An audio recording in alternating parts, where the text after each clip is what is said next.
వైద్య విద్యార్థిని ప్రియాంక అకాల మరణం విచారకరం.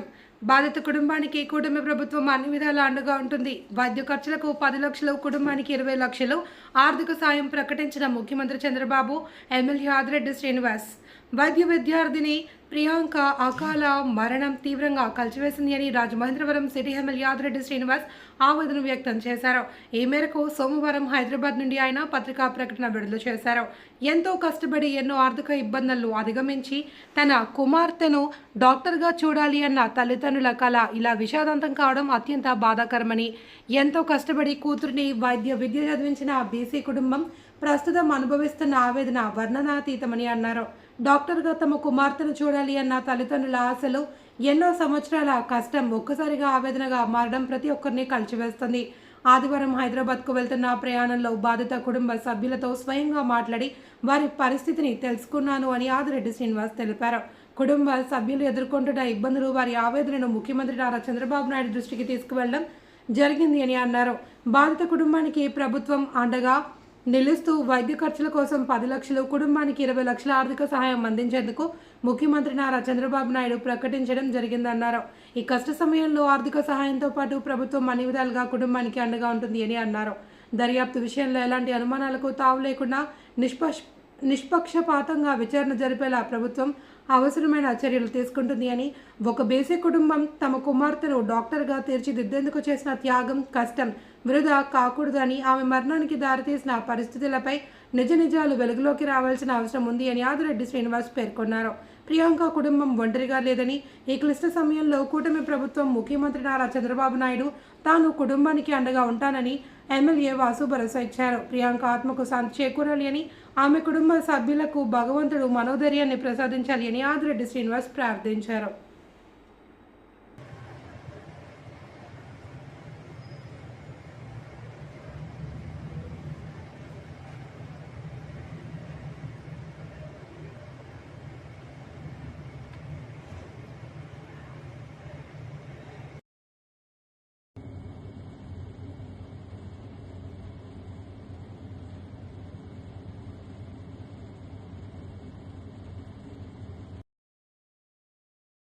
కార్యక్రమాలన్నీ కూడా చాలా పారదర్శకంగా చేయడం జరిగింది.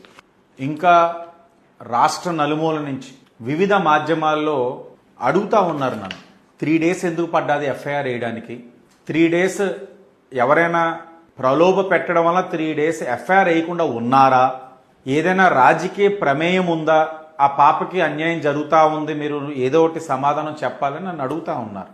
ఈ రోజున ప్రజలందరికీ కూడా వాస్తవాలు తెలియచేయాల్సిన బాధ్యత ఒక శాసనసభ్యుడిగా నా పైన ఉంది. ఒక సోదరిమణి అలాంటి ఇబ్బందికర పరిస్థితిలో ఉన్నప్పుడు ఆవిడికి కలిగిన కష్టాన్ని కూడా రాజకీయం చేస్తున్న వ్యక్తులు కూడా నీ సమాధానం చెప్పాల్సిన అవసరం కూడా ఉంది. మీరు గమనించినట్లయితే ఇన్సిడెంట్ ఏదైతే రాత్రి జరిగిందో, ఇన్సిడెంట్ జరిగిన వెంటనే 3rd night ఇన్సిడెంట్ జరిగింది.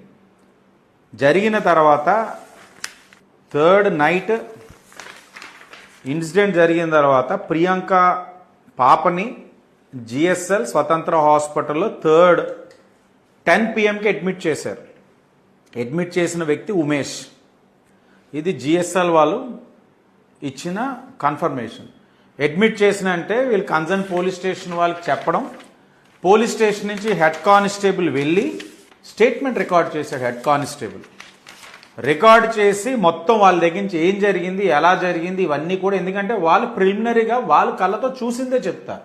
చూసింది తెలియచేయగా 3rd ఏదైతే హాస్పిటల్ నుంచి వచ్చిన వెంటనే నైట్ 11:30కి, ఎందుకంటే హాస్పిటల్ 10కి అడ్మిట్ అయిన తర్వాత 1 hour గ్యాప్లో పోలీసు వారు వెళ్ళి 11:30 అంటే 3వ తారీఖు రాత్రి 11:30 నుంచి 4వ తారీఖు ఉదయం 12:30 అంటే 4వ తారీఖు వచ్చేసింది. ఉదయం 12:30 వరకు స్టేట్మెంట్ తీసుకొని హెడ్ కానిస్టేబుల్ ఆ స్టేట్మెంట్ని మరలా పిఎస్లోని ఇన్స్పెక్టర్కి అప్పచెప్పగా వారు స్టేట్మెంట్ 12:30కి వచ్చిన తర్వాత ఎఫ్ఐఆర్ 1:30 AM 1:30 AMకి అంటే స్టేట్మెంట్ రికార్డ్ చేసింది 12:30 అయ్యింది మార్నింగ్, 1:30 AMకి ఎఫ్ఐఆర్ వేయడం జరిగింది. ఇది ఎఫ్ఐఆర్ అన్నది మాన్యువల్గా రాసేసేది కదా, అంతా ఆన్లైన్. అంటే ఇన్సిడెంట్ 10ంటికి రికార్డ్ అయిన దగ్గర నుంచి మీకు ఎగ్జాక్ట్గా 3